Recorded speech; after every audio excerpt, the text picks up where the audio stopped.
12월 8일 함께 나눌 하나님 말씀은 다니엘 10장 10절로부터 21절 말씀입니다. 큰 은총을 받은 자여 평안하라 강건하라. 10장의 마지막 부분을 함께 나누게 됩니다. 어제 본문에서 다니엘은 히데겔 강가에서 한 사람을 만나게 되었고 그 위험 앞에서 잠드는 장면까지 함께 나눠 보았지요. 오늘 본문은 두 가지 면을 우리에게 동시에 소개하고 있습니다. 하나는 다니엘의 인간적인 모습에 대해 소개하고 있는 것이죠. 어떻게 환상을 보고 환상을 보았을 때 그가 어떤 태도를 보였는지, 그리고 다니엘에게 환상을 전하는 이 사이에 어떤 대화가 주고받았는지, 이런 인간적인 모습에 집중하는 면이 한 가지입니다.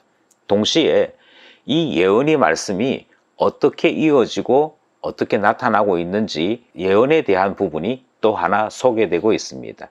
이렇게 두 가지 면이 동시에 소개되고 있는 본문이 오늘 본문인데요. 계속 이어지는 이 말씀을 본문을 통해 살펴보도록 하겠습니다. 첫 단락은 10절에서 12절 말씀입니다. 너의 기도로 오게 되었다 하는 말씀이죠.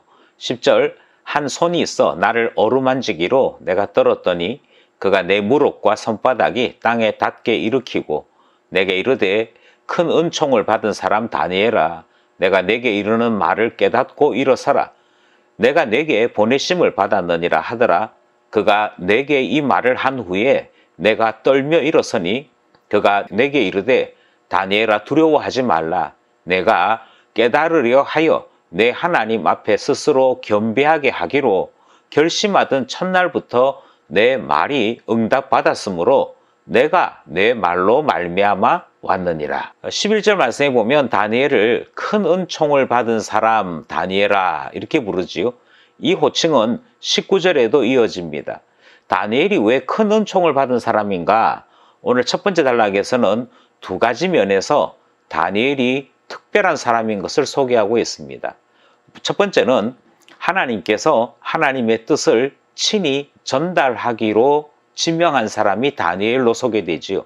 그래 하나님께서 반드시 하나님의 뜻을 전하고자 그의 메신저를 보내신 것으로 소개되고 있습니다. 11절 말씀에 내가 내게 보내심을 받았다라고 말하고 있는데 이 말은 하나님께서 나를 너에게로 보내셨다. 그 명령 때문에 내가 왔다라고 하는 뜻을 가지고 있는 것이죠. 하나님께서 하나님의 뜻을 전하시고자 그의 사신, 그의 메신저를 보내신다 하는 점에서, 그리고 다니엘이 기절을 했든지 또는 정신을 잃었든지 그것과 상관없이 일으켜 세우고 위로하여서 반드시 하나님 말씀을 전하려고 하는 이 모든 상황들을 살펴볼 때 다니엘이 얼마나 특별한 은총을 받았는지를 알 수 있게 되어 있습니다. 또 하나가 있지요. 그것은 하나님께서 다니엘의 기도를 시작할 때부터 바로 들어주셨다라고 하는 것입니다. 이게 12절 말씀인데요. 12절에 보면 다니엘아 두려워하지 말라라고 말씀하시고 난 다음에 결심하던 첫날부터 너의 말이 응답받았다라고 소개하고 있습니다. 그러니 기도와 동시에 하나님의 응답이 즉각 일어났다라고 소개하고 있는 것이지요. 그러니 다니엘이 얼마만큼 특별한가 하는 것을 이 두 가지 면에서 첫 단락은 소개하고 있는 것입니다. 번역상에 오해가 있을 수 있겠다 싶은 표현이 하나 있는데요.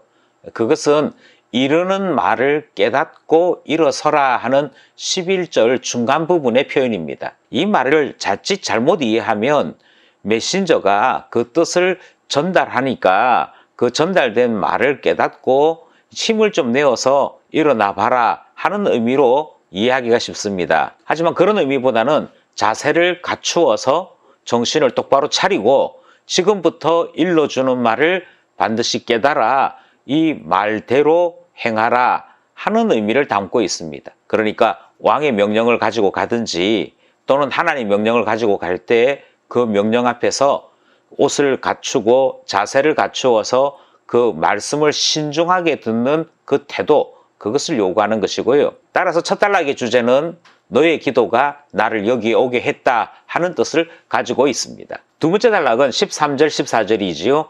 바사 군주가 21일 동안 막았었다 하는 내용입니다. 13절 그런데 바사왕국의 군주가 21일 동안 나를 막았으므로 내가 거기 바사왕국의 왕들과 함께 머물러 있더니 가장 높은 군주 중 하나인 미가엘이 와서 나를 도와주므로 이제 내가 마지막 날에 내 백성이 당할 일을 내게 깨닫게 하러 왔노라.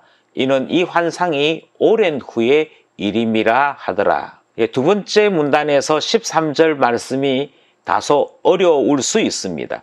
그리고 이 내용은 세 번째 문단과도 연결이 되는 부분이 있습니다. 여기에 등장하는 표현이 이렇습니다. 바사 왕국의 군주가 있었다.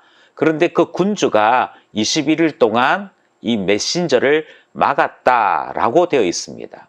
여기에 군주라고 되어 있는데 이 군주는 영어로는 프린스, 그러니까 왕자나 왕자에 준하는 권력가들을 일컫는 말이 됩니다. 왕하고는 조금 다르고요. 세력가 또는 막강한 배후 이런 의미를 가지고 있다. 그렇게 볼 수 있죠. 그리고는 이 뜻을 따라 대입을 시켜보면 바사 왕국의 막강한 실세가 21일 동안 나를 막았다. 이렇게 이해되는 말씀인 것이죠. 그런데 바사 왕국은 지금 존재하지 않습니다. 역사의 뒤쪽에 있는 바사 왕국의 군주가 21일 동안 막았다 하는 의미는 실제 역사적 의미의 표현이 아닙니다. 그러면 이 표현은 무슨 표현이냐? 여기에 등장하는 군주란 이 땅에 있는 왕이나 또는 세력가를 이야기하는 것이 아니고요. 영적인 세계를 빗대어서 표현하는 것 같습니다. 그렇게 보자면 이 존재가 어떤 영적인 존재인지는 알 수 없으나 바사 왕국을 위하여 힘을 쓰는 존재로 이해할 수 있는 것이고 이 바사 왕국을 위해 힘을 쓰는 이 존재가 하나님의 뜻을 21일 동안 막아서서 이 뜻이 다니엘에게 전달되지 못하도록 했다라고 하는 의미를 담고 있는 것입니다. 이처럼 각각의 나라와 지역마다 그들을 지배하고 있는 악한 영들이 있음을 생각할 때 이것은 영적 세계의 질서와 영적 세계의 전쟁을 표현하고 있는 하나의 표현이라고 이해할 수 있을 것입니다. 중요한 것은 이 악한 영들의 힘으로 21일 동안 하나님의 응답이 전달되지 못했었다 하는 것이지요. 하지만 하나님께서 미가엘을 보내심으로 이 악한 영들과 싸움에서 이기도록 하셨고 마침내 전달되도록 하셨다 하는 내용이 둘째 문단의 내용입니다. 그가 전달했던 내용은 다니엘이나 다니엘 이후의 어떤 시대를 이야기하고 있는 것은 아닌 것 같습니다. 왜냐하면 이 환상이 오랜 후의 일이다 라고 말씀하고 있기 때문이지요. 그러니 유다의 종말 또는 세상의 종말과 결부된 예언 말씀이 전달되고 있는 것으로 이해하는 것입니다. 바사 군주가 21일 동안 막았다 하는 둘째 문단의 내용까지 살펴보았습니다. 이게 셋째 문단입니다. 셋째 문단은 15절에서부터 17절이죠. 근심하여 매우 약해졌다 하는 문단입니다. 15절 그가 이런 말로 내게 이를 때에 내가 곧 얼굴을 땅에 향하고 말문이 막혔더니 인자와 같은 이가 있어 내 입술을 만진지라 내가 곧 입을 열어 그 앞에 서 있는 자에게 말하여 이르되 내 주여 이 환상으로 말미암아 근심이 내게 더함으로 내가 힘이 없어졌나이다. 내 몸에 힘이 없어졌고 호흡이 남지 아니하였사오니 내 주의 이 종이 어찌 능히 내 주와 더불어 말씀할 수 있으리까 하니 15절에 그가 이런 말로 내게 이를 때에 라고 하는 이 표현은 이제 드디어 메신저가 하나님의 뜻을 다니엘에게 전달하고 있더라 하는 것입니다. 그리고 다니엘은 이 메신저로부터 하나님의 뜻을 듣게 되는 것이지요. 그런데 들을수록 어떤 일이 일어나는가 하니 다니엘이 얼굴을 땅에 향하게 되고 말문이 막히게 되고 심지어 거의 쓰러지는 지경까지 갑니다. 그래서 내가 힘이 없어졌다 하는 표현이 등장을 하지요. 이미 8장과 9장에서 언급되고 있던 안티오쿠스의 이야기가 다시 반복되는 것이 있고 종말 시대에 성도들이 당할 박해와 관련이 있는 내용인 것 같습니다. 결국 17절에 있는 표현을 빌리자면 힘이 없어졌고 호흡이 얼마 남지 아니한 자같이 매우 연약해져 있는 다니엘의 모습을 보게 되는 것이지요. 바로 그 순간에 인자 같은 이가 오셔서 입술을 만집니다. 그리고 입술을 만질 때 힘을 조금 내어서 하는 얘기가, 내 주의 이 종이 어찌 능히 내 주와 더불어 말씀할 수 있으리까? 이 말은 연약하기 그지없는 제가 어찌 주의 말씀을 감당할 수 있겠습니까? 이런 의미를 담고 있습니다. 근심이 더하여지는 주님의 예언 말씀을 들을 때 다니엘이 얼마만큼 연약해졌는지를 소개하는 셋째 문단의 내용을 함께 나눈 것이지. 이제 마지막 문단을 함께 나누게 됩니다. 18절부터 21절 말씀은 돕고 대항할 이는 하늘뿐이다 하는 내용이지요. 18절, 또 사람의 모양 같은 것 하나가 나를 만지며 나를 강건하게 하여 이르되, 큰 은총을 받은 사람이여 두려워하지 말라, 평안하라, 강건하라, 강건하라. 그가 이같이 내게 말하매 내가 곧 힘이 나서 이르되, 내 주께서 나를 강건하게 하셨사오니 말씀하옵소서. 그가 이르되, 내가 어찌하여 내게 왔는지 네가 아느냐? 이제 내가 돌아가서 바사 군주와 싸우려니와 내가 나간 후에는 헬라의 군주가 이를 것이라. 21절, 오직 내가 먼저 진리의 글에 기록된 것으로 내게 보이리라. 나를 도와서 그들을 대항할 자는 너희의 군주 미가엘 뿐이니라. 이 마지막 문단에서는 각각 다른 그림 두 개가 등장을 합니다만 사실은 하나의 메시지를 전하고 있습니다. 첫 번째 그림은 다니엘에게 나타나고 있는 그림이지요. 지칠 대로 지쳐 있고 감당 못할 만큼 연약해져 있는 다니엘에게 사람 모양 같은 것 하나가 다가오므로 힘을 공급합니다. 그가 이야기하기를 두려워하지 말라, 평안하라, 강건하라, 강건하라 했더니 그 다음에 표현이 내가 곧 힘이 나더라 이렇게 되어 있지요. 그러니 연약해져 있는 다니엘에게 힘을 공급하는 하나님의 또 다른 메신저의 모습을 보게 됩니다. 이 말은 다니엘이 힘을 얻게 된 것은 하나님께서 보낸 메신저로 말미암아 힘을 얻게 되더라 하는 그림이 첫 번째 그림이죠. 이것이 18절, 19절에 나타난 그림입니다. 그런가 하면 20절, 21절은 하늘의 영적인 존재들과의 영적 전쟁의 그림이지요. 이야기하기를 이제 내가 돌아가서 그 기도를 21일 동안이나 막았던 바사 군주와 싸우게 될 것이다. 그런데 또 다른 군주가 등장을 한다고 그래요. 헬라 군주라고 소개하고 있습니다. 이처럼 하나님의 뜻을 막는 악한 영들이 이곳 저곳에서 나타나 영적인 전쟁이 일어나는 것을 보게 됩니다. 그런데 이 영적인 전쟁에서 어떻게 승리할 수 있는가 하는 그 대답이 21절에 기록되어 있는데, 여기도 여전히 마찬가지로 다니엘이나 유다 백성들이 할 수 있는 일이 하나도 기록되어 있지 않습니다.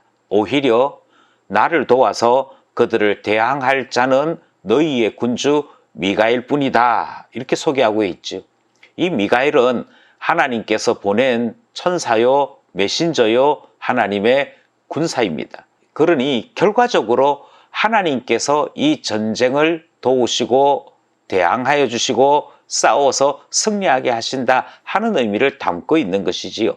결국 다니엘이나 유다나 이스라엘을 돕고 그들을 공격하는 악한 영들에 대항하여 주실 분은 하나님 밖에 계시지 않다 하는 내용이 바로 이 마지막 문단의 내용입니다. 하나님께서 하늘의 종들을 보내심으로 그나마 기도가 우리에게로 오게 되고 그나마 악한 영들을 막아 우리 모두에게 평안과 강건함이 생길 수 있도록 하시더라.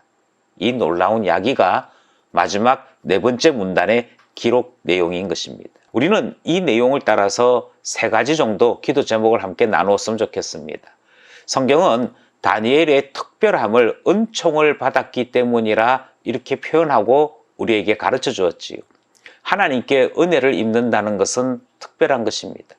하나님께 은혜를 입을 때에만 하나님의 긍휼을 누리며 살아갈 수 있기 때문이지요. 그러므로 우리 또한 하나님 앞에 이렇게 기도하기를 원합니다. 우리에게 날마다 그 은총, 그 은혜를 주시옵소서. 두 번째는 21일 동안 기도를 막는 이가 있었다라고 이야기합니다. 그럼에도 마침내 다니엘에게 응답이 돌아왔지요. 믿고 기도한다면 끝까지 기도해야 합니다. 주님께서 첫째 날 응답을 예비하셨고 그 응답이 우리에게로 오는 중일 수 있기 때문이지요. 조급하여 또는 하나님을 온전히 신뢰하지 못하여 도중에 기도를 멈추는 것은 합당한 기도 생활이 아닐 것입니다. 마침내 응답받기까지 허락하여 주소서 기도하게 됩니다. 끝으로 이스라엘이 믿고 의지할 것은 세상이나 공중권세 잡은 자가 아니라 우리를 향하신 하나님뿐이라고 말씀하고 있습니다. 하나님을 믿고 그 능력으로 악을 대항하는 우리가 되기를 원하고 기도합니다. 오늘도 말씀과 기도로 살아가는 우리 되기를 원합니다.